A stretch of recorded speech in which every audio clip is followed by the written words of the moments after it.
आता कार्यक्रमासाठी बेबीताई आलेल्या आहेत आणि त्या स्वतःची ओळख स्वतः करून देणार आहेत.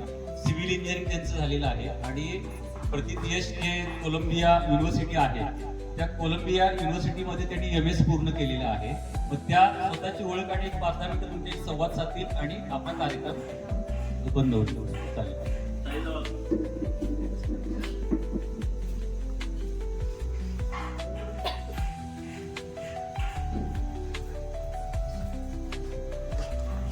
हॅलो, मी एकदम इन्फॉर्मल ठेवणार आहे कारण आपलं एकदम क्विकली तुम्ही सगळ्यांनी हे अरेंज केल्यामुळे thank you so much.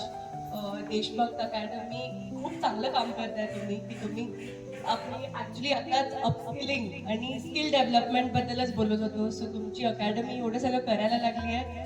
It's very great and around I hope तुम्हाला सगळ्यांना अपस्किलमेंट मिळायला लागली आहे. आणि मोस्ट इम्पॉर्टंटली तुमची कुठलीही जर्नी असेल लाईफमध्ये, काही तुम्हाला स्टार्ट करायचं असेल, तुम्हाला स्किल बिल्ड करायची असते, हे आपल्याला आपल्या एज्युकेशन सिस्टम इतकं समजवत नाही. पण मग अशा अकॅडमीजच्यामुळे किंवा स्वतःच्या आपल्या गुणांमुळे तुम्ही स्वतःची स्किल बिल्डिंग करणं ही खूप इम्पॉर्टंट असते. हेच आम्ही पहिले डिस्कस करत होतो. टू स्टार्ट विथ, माझं नाव आहे साई तेजस्वी सत्यजित देशमुख. मी तुमच्या सगळ्यांच्या लाडक्या सत्तूभाऊंची मुलगी आहे आणि मी आताच अमेरिकेवरून 4 दिवसाअगोदर रिटर्न आलेली आहे. तर मी तिकडे कोलंबिया युनिव्हर्सिटी म्हणून एक आयव्ही लीग इन्स्टिट्यूट आहे, तर तिथे मी मेरिटवरती एक माझी ॲडमिट झाली. मी एक सिव्हिल इंजिनियर आहे आणि तिथे मी माझ्या मास्टर्ससाठी 2 वर्ष एज्युकेशनसाठी गेलेले. सो माझं ऑनेस्टली मला असं स्वतःचं इंट्रोडक्शन द्यायला खूप फनी वाटतंय कारण नॉर्मली सगळे इंट्रोड्यूस करून देतात मला. बट मी स्वतः एक सिव्हिल इंजिनियर आहे. मी माझं MBA फायनान्समध्ये केलेलं आहे आणि मग मी 1 वर्ष जॉब केला. मी कोस्टल रोड म्हणून मुंबईमध्ये एक मोठा रोड प्रोजेक्ट आहे त्याच्यावरती मी काम केलं प्रोजेक्ट इंजिनियर म्हणून. आणि त्याच्यानंतर मी डिसाईड केलं की मला मास्टर्ससाठी जायचं आहे आणि मग दॅट इज हाऊ मी माझं ॲडमिशनसाठी जे काय टेस्ट्स होत्या, जे काय इंटरव्ह्यूज होते, हे सगळे क्रॅक करून मी गेले. माझ्या त्या जर्नीमध्ये ऑनेस्टली अकॅडमीची मी स्वतः हेल्प नाही घेतलेली कारण मला ते स्वतः क्रॅक करायचं होतं. पण मग अशी अकॅडमी असणं खूप हेल्पफुल होते कारण तुम्ही एकमेकाबरोबर कॉम्पिटिशन नाही पण एक हेल्दी वेमध्ये पिअर्सचं स्वतःचं एक दुसऱ्याकडे बघून अभ्यास करायला शिकता. तुम्ही एक दुसऱ्याचं कुठे काय काय चालू आहे हे बघून तुम्हाला अजून मोटिवेशन येतं. त्यामुळे हे टाईप ऑफ एज्युकेशन खूप चांगलं असते कारण छोट्या छोट्या ग्रुप्समध्ये तुम्ही बेटर अभ्यास करू शकता. तर मला हेच म्हणायचं आहे की जर मी तुमच्या सगळ्यांसारखीच मी पण तुमच्याच भागामधली आहे आणि जर मी एवढं एज्युकेशन घेऊ शकते तर तुमच्या सगळ्यांमध्ये पण ते पोटेन्शियल आहे आणि तुमच्या सगळ्यांना तुमचं स्वतःचं पोटेन्शियल ओळखण्यासाठी मेहनत तर घ्यायलाच पाहिजे. बट स्वतःला हे समजवा की तुम्हाला जे आवडते ते करा. तुम्हाला जर काही आवडत नसेल, तुम्हाला वाटतंय की फोर्सफुली करायला लागणार तर थोडं ट्राय करा आणि ते सोडा. बट स्वतःला जे पॅशनेटली आवडते ते करा. मला स्वतःला सिव्हिल इंजिनिअरिंगमध्ये खूप पॅशन आहे. माझी जर्नी सिव्हिल इंजिनिअरिंग हे ठरवून नाही झालेलं बट मला स्वतःला एन्व्हायरमेंटल इंजिनिअरिंगमध्ये कधी करायचं होतं. अनफॉर्च्युनेटली इंडियामध्ये स्कूल्स नव्हत्या एन्व्हायरमेंटल इंजिनिअरिंगच्या, त्यामुळे मी विचार केला की the closest to environmental engineering is civil engineering. तर मी तसं माझी जर्नी स्टार्ट झाली आणि मग मी डिसाईड केलं की अच्छा सिव्हिलमधून मी मग एन्व्हायरमेंटलमध्ये येणार. पण मग जसं मी सिव्हिलचा अभ्यास करायला लागले तेव्हा मला समजलं की अरे सिव्हिलमध्ये इतके व्हर्टिकल्स आहेत कारण मी वॉटरमध्ये काम करू शकते, मी इन्फ्रास्ट्रक्चरमध्ये काम करू शकते, रेसिडेन्शियलमध्ये काम करू शकते. So many more verticals in civil engineering. तर मग त्याच्या थ्रू हे ऑप्शन्स एक्सप्लोर करत करत मला रिअलाइज झालं की प्रोजेक्ट मॅनेजमेंट इज समथिंग जे मला पॅशनेटली करायला आवडतं. तर हेच माझी जर्नीमधून मला हे सांगायचं आहे की तुम्ही पण तुमचे ऑप्शन्स एक्सप्लोर करा. तुम्हाला ऑफकोर्स गायडन्स मिळतोच अशा अकॅडमीजमुळे, तुमच्या पेरेंट्समुळे, तुमच्या फ्रेंड्समुळे, तुमच्या बाकीच्या मोठ्या लोकांमुळे. बट तुम्हाला आतून जी इच्छा असते ती तुम्ही नेहमी ऐका.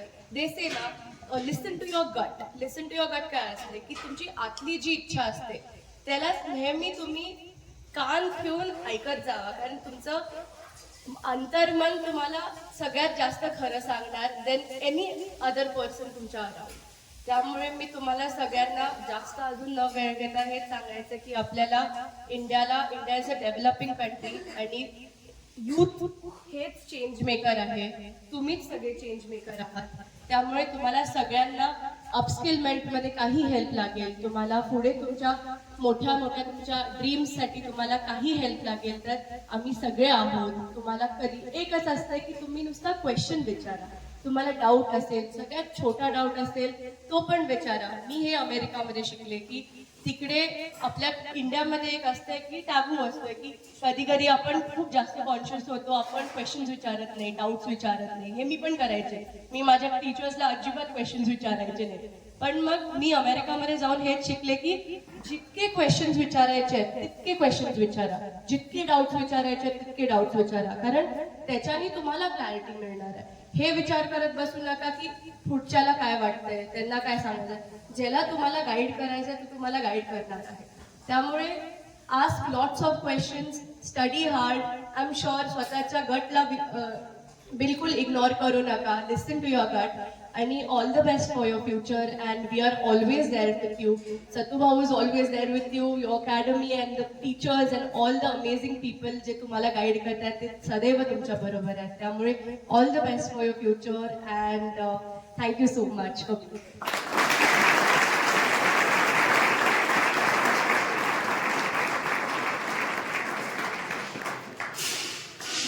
धन्यवाद ताई.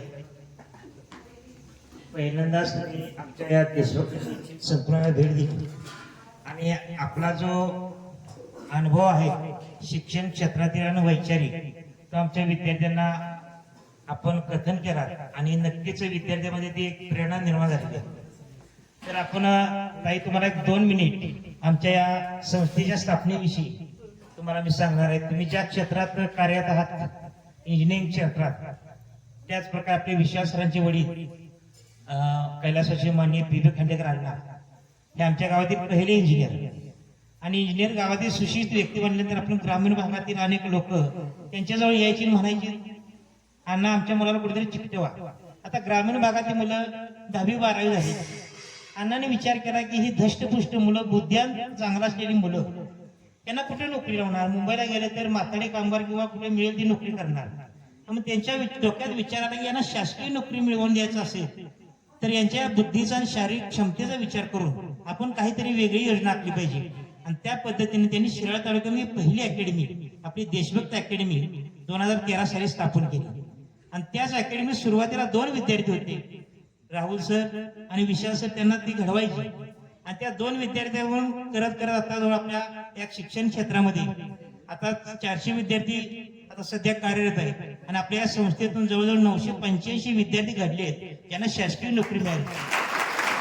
हा चढता आलेख जो आहे तो आपल्या आजोबा माननीय देशमुख साहेबांच्या विचारसरणीचा आहे. कारण देशमुख साहेबांची विचारसरणी ही प्रत्येक शिराळा तालुक्यातील चांगल्या सुशिक्षित व्यक्तीच्या रक्तामध्ये भरलेली आहे. आणि तोच विचार आपल्या अण्णांनी हा स्तंभ उभा केलेला आहे, ही इमारत उभी केलेली आहे. आणि तोच विचार घेऊन माननीय विशाल खांडेकर सर, राहुल खांडेकर सर, आमच्या मीनाताई, आम्ही सर्व संकुलाचे सर्व सदस्य हा विचार घेऊन पुढे चाललोय जेणेकरून विद्यार्थ्यांना, सर्वसामान्य विद्यार्थी घडले पाहिजेत हा विचार घेऊन आम्ही चाललोय. आपल्या या समोर दिसणारे विद्यार्थी जवळजवळ 27 जिल्ह्यातील विद्यार्थी आहेत, म्हणजे संपूर्ण महाराष्ट्रातील विद्यार्थी आहेत. आणि अतिशय अल्प फी मध्ये विद्यार्थ्यांचं करिअर घडवण्याचं काम, त्यांच्यावर संस्कार करण्याचं काम आम्ही ही संस्था करते. आणि आम्हाला नक्कीच अभिमान आहे तुम्ही आज आलात आणि अनमोल असं मार्गदर्शन केलं. नक्कीच आपण वरच्यावर यावं, आम्हाला अनमोल मार्गदर्शन करावं, आमच्या विद्यार्थ्यांना प्रेरणा द्यावी हे आपणास मी आवाहन करतो. आणि पुढील गोष्टीसाठी मी नायकडे सरांना आव्हान.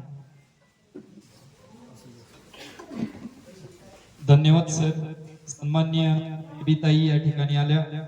आमच्या मांगरूळ वासियांचं या देशभक्त करिअर अकॅडमी मधील सर्वच विद्यार्थ्यांना, सर्व शिक्षक वृंदांना आणि आम्हा सर्वांना त्यांनी अनमोल असं मार्गदर्शन केलं.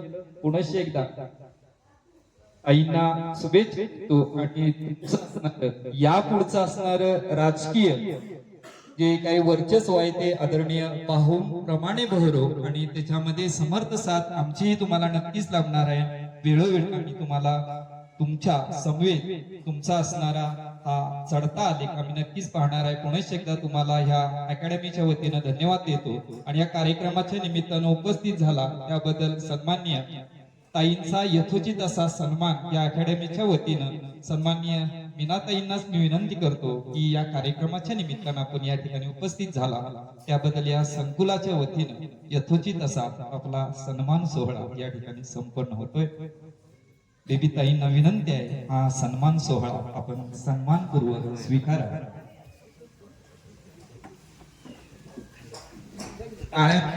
गजरामध्ये ताईंचं या ठिकाणी आपण सहर्षाने हार्दिक स्वागत करूया. त्यांच्या पुढच्या राजकीय वाटचालीत आपण या ठिकाणी शुभेच्छा देऊया आणि यथोचित असा राजकीय प्रवासांना त्यांना आम्ही काही शुभेच्छा देतो आणि तुमचा आम्हाला स्नेह असाच लाभावा या अकॅडमीच्या वतीनं पुनश्च एकदा आपल्याला सदिच्छा आणि शुभेच्छा देतो आणि हा कार्यक्रम या ठिकाणी